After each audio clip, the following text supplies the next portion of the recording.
Hey everyone, welcome back to another video. Today is Monday the 13th. My voice is I'm surprised it's not dead. But if I try to talk louder, that's when it starts going away more. So, yeah.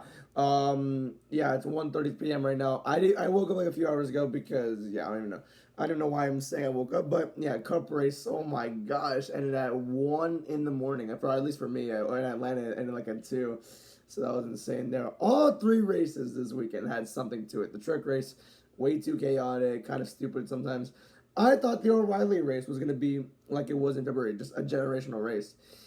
Yeah, and for my favorite series in the sport, that wasn't the case at all. So, yeah, buckle up because this is going to, I don't even know how long this video is going to be. But buckle up because this is going to be a kind of a lengthy video. I don't even know yet. I don't even know, like I just said. But buckle up because we're going to talk about everything from the O'Reilly race. And the O'Reilly race, again, it started at 6 p.m. Central Time over here. Ended like around 9:50 to 10 p.m. So, yeah, that was definitely something there. So, yeah, let's jump into it. But first, let's jump into the end of the race, the finish, the winner, Justin Allgaier. So, yeah, all of that, 13 cautions for Allgaier to win again is generationally insane for Allgaier. Looking at the finish there, they crossed the line at the white flag. It was Brennan Poole leading, which honestly I was a little biased when I was streaming this. It was like I really kind of wanted Brennan Poole to win. Then Nick Sanchez, I think, got pushed into a three-wide situation or forced a three-wide situation between Poole and the 7 car. And then Sanchez just kind of lost it, took Brennan Poole with them, and that was that. And then it was Parker Retzlaff and Justin Allgaier not battling, but they're 1-2 for the win, and then Allgaier ends up coming up turn 4 as the winner, his 6th win of the season. How about that for Allgaier right there? 13 cautions, and Allgaier still won. You would think, like, during a super speedway, like 13 cautions, you would expect, oh my gosh, a backmarker. We saw it like in Daytona, like in 2022. Jeremy Clements won that race, so that was pretty cool. Yeah, at super speedways, you would love to see wildcard winners win, and it was still the top star of the industry or the top star of the series, still winning in Atlanta after all that. I think he did have damage to that car as well. So yeah, and with that win, I'll get to the standings in a few minutes. But with that win, Justin Allgaier clinched the regular season championship already. That is insane to know. I don't know how many races are left. I'm gonna check right now, but that's insane. So let's see. Allgaier, Indianapolis, Iowa, and Daytona are still left in the regular season before the chase starts. And Allgaier already is the regular season champion. Generational stuff right there. So yeah, that's very insane. Let's go for the top finishers real quick. After that race, so yeah, Carson Cuopo ends up second. He had a pretty good car race. Had a pretty good race first of all. Also JRM won this race, by the way. JRM has a history of selling these races, but they actually got the win today. That came at a cost of 2 of their cars, though. Sammy Smith, I didn't even know where he finished, and Caruth. Oh no, Caruth got a top 10. Never mind.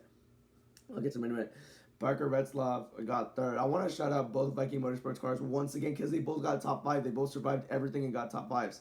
Insane there, and that helped Retzlaff a lot more in the chase. So pretty happy for him right there. Stewall that's in the middle that got 4th. That kind of helped him a little bit. Where's he at right now? Minus 21, but it's not minus 44, so that's good enough. I said Alfredo got 5th. How about Garrett Smith leading a top 10 and 6th? Brendan Jones, the Chicago winner, got 7th. Kyle Sieg, let's go, he got 8th. Rajah Cruz, 9th. And Jeremy Clements, after causing a caution in overtime, still runs at the top 10. So, yeah, that's how you know this race was chaotic as well. Because the guy that wrecked the caution before, he's still going, and he's still in the top 10. So, that was pretty insane to see. So, let's dive into the juiciest part of the races. So, yeah, oh my gosh, man, this race...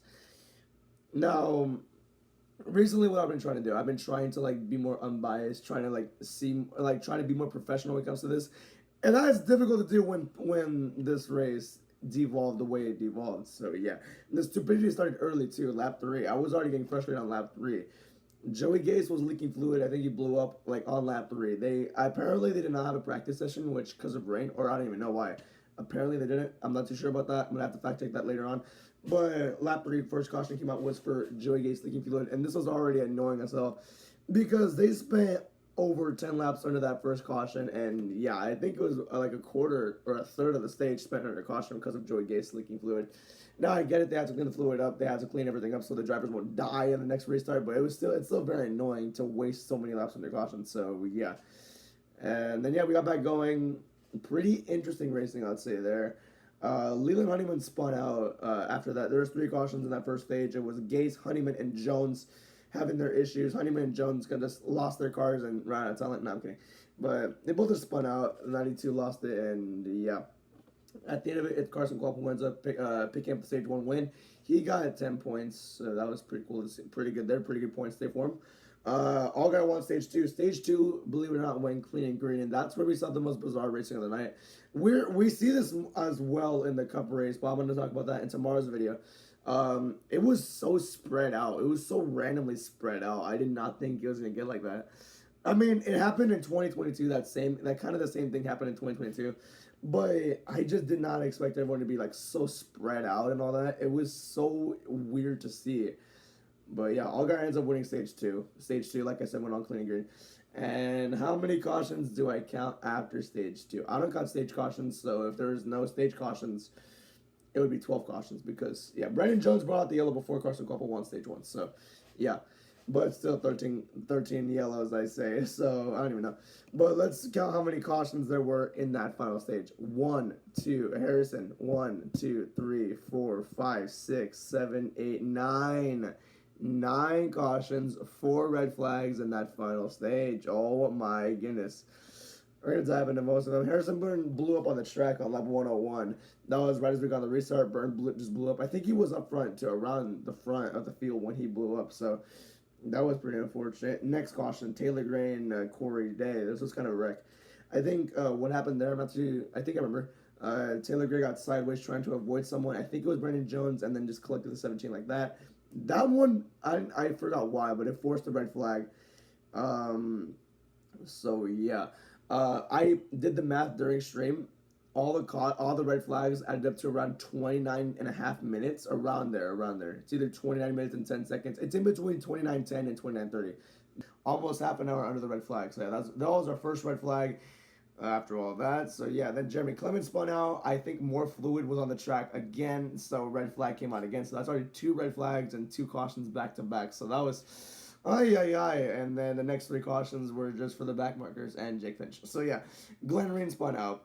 Jake Finch spun out. Then Jake Finch had a flat tire. So that's 3 straight cautions, barely any green flag time, and just wasting away more laps under caution, and time is just going by. It was just insufferable to get through. And then that same restart, the big one happens. That's the cause of 3rd red flag. So yeah, what happened there was that Anderson forced a 4 wide situation, in my opinion, caused the big one as a result. Yeah, I gotta put the blame on Jordan Anderson right there. Being aggressive, yeah, I get it. It's near the end of the race, you're trying to be aggressive, but he made it 4 wide. Anderson made it 4 wide, and yeah, clipped the apron, went up the track, and yeah, you could. I don't even know. Yeah, I gotta put that on the 32. Made an over aggressive move and paid the price for it. So yeah, that was the 3rd red flag. Yay, that's awesome, right? So then we get back going, another wreck happens. So yeah, you're starting to see a theme with this, right? Barely any laps are being run under green. It's just a yellow. I'm really surprised Denny Hamlin didn't go on his rant like he did at Martin. But Hamlin was doing amazingly in the booth, which I applaud. Like, he was asking drivers questions, being insightful, and providing excellent information on commentary. When Denny retires, I would love to see him be a commentator or analyst. Like, I think he's really good at that. Yeah, I digress. But yeah, Austin Hill and others wrecked. That was the 4th red flag, and yeah, what happened there? Austin Hill just got really tight, went up the track and collected a few cars. Caution came out again. That was our 4th red flag. So all that yellow flag time plus the 29 minutes under red flag. It's just, I don't even know how long that was. I don't even want to know how long that was. So yeah, and then it forces overtime. And yeah, here we go. Immediately in overtime. Okay, we're going overtime. Here comes the restart. Clemens spins out. You cannot make this up. Clemens just spun out. I don't even know what happened. Did I write it down? He didn't really get a good restart. He was being shoved by that 7, and then he just spun around, collected the 45, and once again another restart. And there she wrote, and that's all she wrote.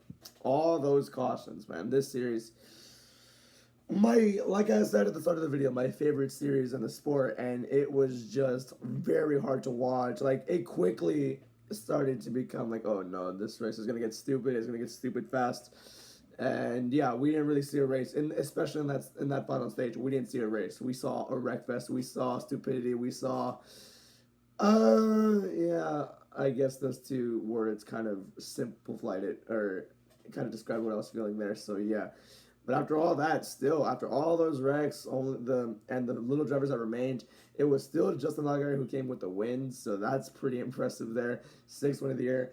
Now that we're finally done with the events of the race, let's go over the standings real quick. So yeah, all right, Allgaier is your 2026 O'Reilly Auto Parts Series regular season champion. So that's a pretty cool achievement there. You got the trophy. Jesse Love has clinched a chase spot, so good for him there as well. So yeah, Sheldon Creed, Corey Dan Quapple, there they are in third, fifth, fourth, and fifth. Parker Retzlaff plus 71, now in ninth in the standings. I think he was always in ninth, but this one gave him more of a cushion because of his third place finish. Sam Mayer down to 10th. Brent Cruz up to 11th. Taylor Gray as well back in the fray, as Raja and William Sawalich are now below the cut line. We'll see how that goes as we go to Indianapolis, Iowa, and Daytona. So that's going to be very interesting there. So yeah, we'll see how that goes as the weeks go by. But that's the end of the race. Now let's rate it. This was undoubtedly, this is the bottom three race of the year for me for the O'Reilly series. I'm gonna check what the other two are. I know one of them, Charlotte. Charlotte was awful. I mean, it had some good racing, but dude, like it could have been so much better. Like this is bottom four, I should say. Martinsville, San Diego, and Charlotte will go in this rank, but this is the worst one for me. This race, it was caution after caution after caution. I'm gonna give it a 1.8 out of 5. It was just very like the low lights of the sport, really. So yep, I don't know what to say. I really don't have any words for this. So yeah, we're gonna end the video like that. 1.8 out of 5. That's like a 3 out of 10, really. So yeah, that's gonna do it for this one, everybody. Thank you for watching. If you did all the way through, I'm really surprised. I thank you for that. You're a warrior. But that's gonna do it for this one. Thank you for watching, and have a good day. Goodbye. We'll be streaming Raw. I'll be streaming Raw at 7 p.m. Central Time. If you're a wrestling fan, if you're not, then goodbye. I guess see you tomorrow for NASCAR Cup review. I don't even know. Shut up.